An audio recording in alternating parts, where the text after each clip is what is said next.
নমস্কাৰ সকলোকে স্বাগতম জনাইছো আৰু আশা কৰিছো আপোনালোক ভালে আছে।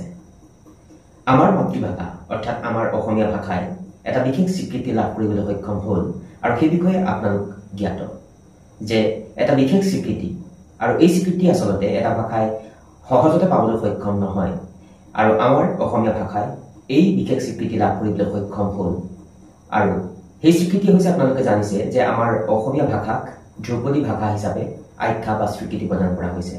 এই ধ্ৰুপদী ভাষাক ক্লাছিকেল লেংগুৱেজ বা শাস্ত্ৰীয় ভাষা বুলিও কোৱা হয় আৰু কেন্দ্ৰীয় কেবিনেটে যেতিয়া অসমীয়া ভাষাক এই মৰ্যাদা প্ৰদান কৰিলে তেতিয়াৰ পৰা হৈ পৰিল আমাৰ অসমীয়া ভাষাটো ভাৰতবৰ্ষৰ এটা প্ৰাচীনতম ভাষা আৰু এই ধ্ৰুপদী ভাষাৰ আখ্যা দিয়াৰ লগে লগে প্ৰমাণ হ'ল আমাৰ অসমীয়া ভাষাৰ ঐতিহ্য, আমাৰ অসমীয়া ভাষাৰ স্বকীয়তা আৰু মৌলিকতা। আৰু এই খবৰে আসলতে আমাক সকলোকে গৌৰৱান্বিত কৰি তুলিছে কাৰণ আমি অসমীয়া আৰু আমি অসমীয়া নহওঁ দুখীয়া। আৰু আসলতে ক'বলৈ গ'লে আমাৰ অসমীয়া জাতিৰ এটা মান আছে, ঐতিহ্য আছে, আমাৰ অসমীয়া জাতিৰ এটা আৱেগ আছে আৰু আমাৰ অসমীয়া জাতিৰ যি মান, ৰীতি নীতি, পৰম্পৰা আদি সকলো আন জাতিতকৈ কিন্তু সুকীয়া আৰু সেইকাৰণে আমি সকলোৱে নিজকে অসমীয়া হিচাপে পৰিচয় দিবলৈ গৌৰৱ অনুভৱ কৰোঁ। আজি যেন আইমুখৰ ভাষাই পালে গৰিমামণ্ডিত স্বীকৃতি।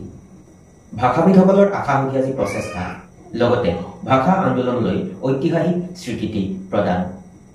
যেতিয়া এটা ভাষা ধ্ৰুপদী ভাষাৰ কাৰণে বিবেচনা কৰা হয় বা স্বীকৃতি প্ৰদানৰ সিদ্ধান্ত গ্ৰহণ কৰিবলৈ বিচৰা হয় তেতিয়া সেই ভাষাটোৱে অকস্মাত নাপায়। আচলতে সেই ভাষাটোৰ উৎপত্তি বহু বছৰৰ পুৰণি হ'ব লাগিব। যদি ক'বলৈ যোৱা যাব 1500 বছৰৰ পৰা 2000 বছৰৰ মানৰ পুৰণি হোৱাৰ প্ৰয়োজন থাকিব।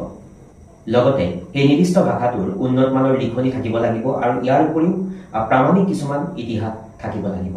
অৰ্থাৎ যদি ক'বলৈ যোৱা যাব ধ্ৰুপদী ভাষা হ'ল সেইবোৰ ভাষা যিবোৰ ভাষাই বহু শ বছৰ ধৰি সাহিত্য, সংস্কৃতি আৰু ঐতিহাসিক দিশত এক গুৰুত্বপূৰ্ণ অৰিহণা যোগাই আহিছে আৰু তেনেবোৰ ভাষাই হৈছে আচলতে এই ধ্ৰুপদী ভাষা।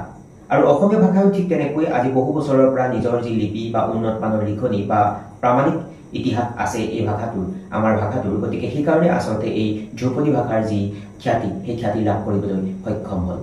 এটা ভাষাই এই মৰ্যাদা লাভ কৰিবলৈ হ'লে কিছুমান মানদণ্ডৰ পূৰণ কৰিব লাগিব, কিছুমান ক্ৰাইটেৰিয়া ফুলফিল কৰিব লাগিব। প্ৰথমতে যদি ক'বলৈ যোৱা যাব প্ৰাচীনত্ব অৰ্থাৎ ভাষাটো কিমান বছৰৰ পুৰণি আৰু যিহেতুকে এই সন্মান লাভ কৰিবলৈ হ'লে ভাষাটো বহু বছৰ পুৰণি হোৱাৰ প্ৰয়োজন থাকিব। তাৰপিছতে যদি ক'বলৈ যোৱা যায় সাহিত্যিক সমৃদ্ধি অৰ্থাৎ সেই নিৰ্দিষ্ট ভাষাটোৰ এটা উন্নত মানৰ লিখনি থাকিব লাগিব। ইয়াৰ উপৰি ভাষাটোৰ প্ৰামাণিক যি ইতিহাস সেই ইতিহাস থাকিব লাগিব।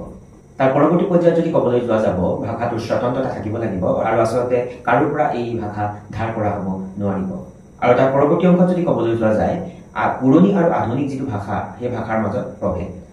আমাৰ অতি মৰমৰ, আমাৰ অতি চেনেহৰ, আমাৰ প্ৰাণতকৈ আপোন আমাৰ ভাষাটোৱে যে ধ্ৰুপদী ভাষাৰ সন্মান বুটলিবলৈ সক্ষম হ'ল তাক লৈ আমি অসমীয়া হিচাপে গৌৰৱ অনুভৱ কৰিছোঁ আৰু সেইকাৰণে কয় আমি অসমীয়া নহওঁ দুখীয়া। আৰু আমি প্ৰতিজন অসমীয়াৰে কিছুমান আমাৰ শক্তি আছে, আমাৰ গাত কিছুমান আৱেগ আছে, কিছুমান অনুভূতি আছে আৰু আমাৰ জাতিটো এটা সুকীয়া মৰ্যাদা আছে, মান আছে আৰু সেইকাৰণে হয়তো আজি আমাৰ অসমীয়া ভাষাই আমি কোৱা আমাৰ প্ৰাণৰো প্ৰাণ, আমাৰ আৱেগৰ আৰু আমাৰ অতিকৈ প্ৰাণৰ বা মৰমৰ আমাৰ ভাষাটোৱে আজি বিশ্ব দৰবাৰত জিলিকি উঠিবলৈ সক্ষম হৈছে। আজিৰ আলোচনা ইমানতে সামৰণি মাৰিছোঁ পুনৰবাৰ লগ পোৱাৰ প্ৰতিশ্ৰুতিৰে। কিন্তু সকলো ভালে থাকিব। নমস্কাৰ, টেক কেয়াৰ।